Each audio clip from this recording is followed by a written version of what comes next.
In the quiet corners of your mind, you've always believed in a specific type of math. You believed that if you were 100% reliable, 100% agreeable, and 100% selfless, the world and the person you love would eventually pay you. Back in the currency of devotion, you played the nice person card. You were the one who never started the argument. You were the one who anticipated their needs before they even spoke them. You were the one who sanded down every sharp edge of your personality to make the relationship smooth. But as you sit here today, looking at the distance between you and the person across the table, you realize the math didn't work. Your kindness wasn't treated as a gift. It was treated as a baseline. You have become the safe choice, the default option.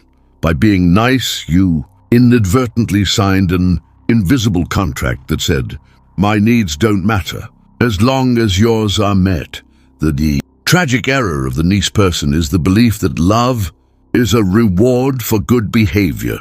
In reality, love is a response to value and presence. When you are nice to the point of disappearing, there is no you left for them to love. You have become a mirror, reflecting only what they want to see, and eventually, people get bored of looking at themselves. To understand why nice fails, we must look at the psychological concept of reward uncertainty. Human attraction is biologically wired to respond to a certain level of unpredictability. When a partner is too nice, they become a constant reward. In behavioral psychology, a reward that is 100% guaranteed every single time loses its dopamine-triggering power. This is known as habituation. Just as you stop hearing the hum of a refrigerator in a quiet room, a partner stops hearing your kindness because it has no contrast. You have removed the signal by making everything noise. Furthermore, there is the issue of attachment theory. Often, those who overfunction as nice people are operating from an anxious, preoccupied attachment style. They use niceness as a defense mechanism to prevent abandonment. As the famous psychologist Carl Jung once noted, everything that irritates us about others can lead us to an understanding of ourselves. If you are being nice out of a fear of conflict, you aren't being kind. You are being manipulative. You are trying to control their perception of you by hiding your true shadow. Sigmund Freud suggested that we do not choose each other randomly. We choose those who already exist in our subconscious. If you are nice to a fault, you often attract people who are takers by nature, creating a parasitic loop. As Abraham Maslow pointed out in his hierarchy of needs, respect and self-actualization cannot exist in a vacuum of self-denial. You cannot be loved for who you are if you are too busy being who you think they want you to be. There is a hidden tax on being the person who always says yes. That tax is paid in respect. In any long-term architecture of love, there must be a tension. Think of a bridge. It stays standing not because the parts are soft, but because they are under tension. When you remove all tension by never disagreeing, never having a boundary, and never showing a variable, the bridge of attraction collapses. Younger men, 18 to 35, often fall into the nice guy trap because they think conflict is toxic. Older men, 45 plus, fall into it because they are tired and want peace. But peace without passion is just a funeral. By being nice, you have effectively neutered your own presence. You have told your partner that you have no internal world that is off limits. You have made yourself too available, and in the economy of human emotion, availability decreases value. You suppressed your anger to be gentle. You suppressed your ambition to be stable. You suppressed your voice to be supportive. Now, you are a hollow shell, and the person you did it all for is bored by your presence. They don't want a servant. They want a partner. They don't want a yes man. They want a real man. How do we fix the blueprint? It starts with the integration of the shadow. As the architect of your own life, you must realize that a good man is not a weak man. A truly good man is a dangerous man who has his power under voluntary control. If you don't have the capacity to say, no, your yes means absolutely nothing, you must introduce cognitive friction back into the relationship. This isn't about being mean or abusive.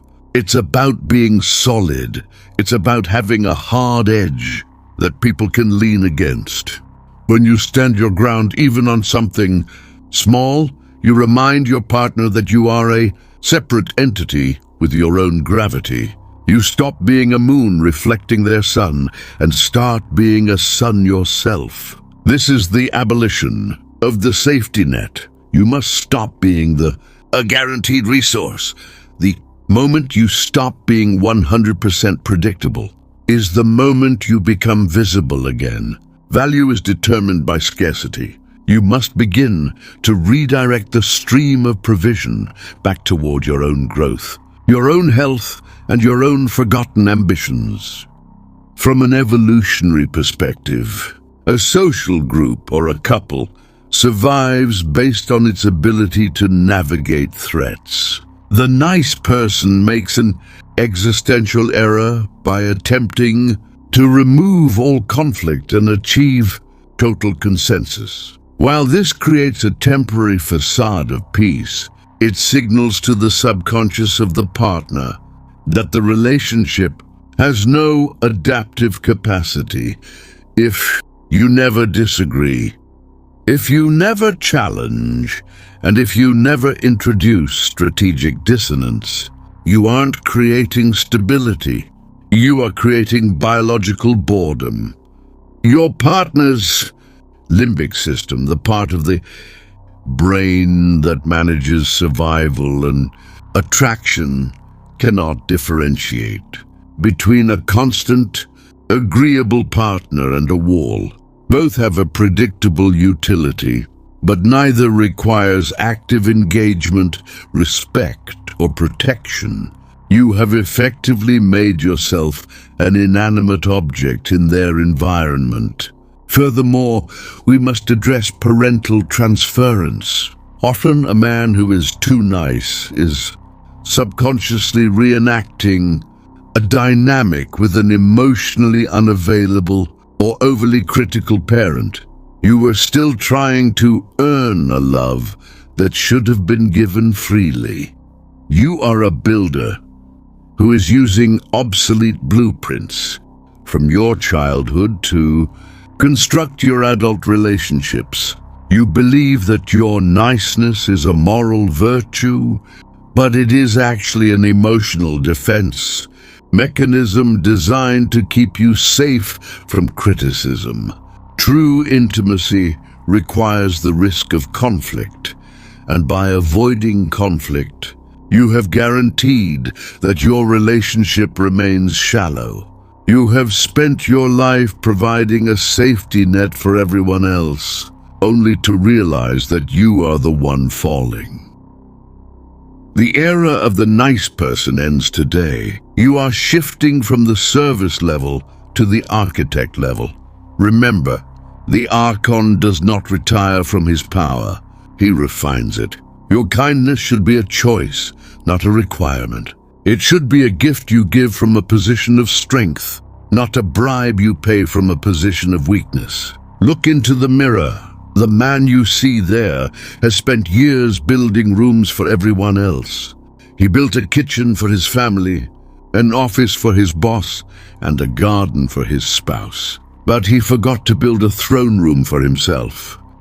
Today, you start the construction of your own empire.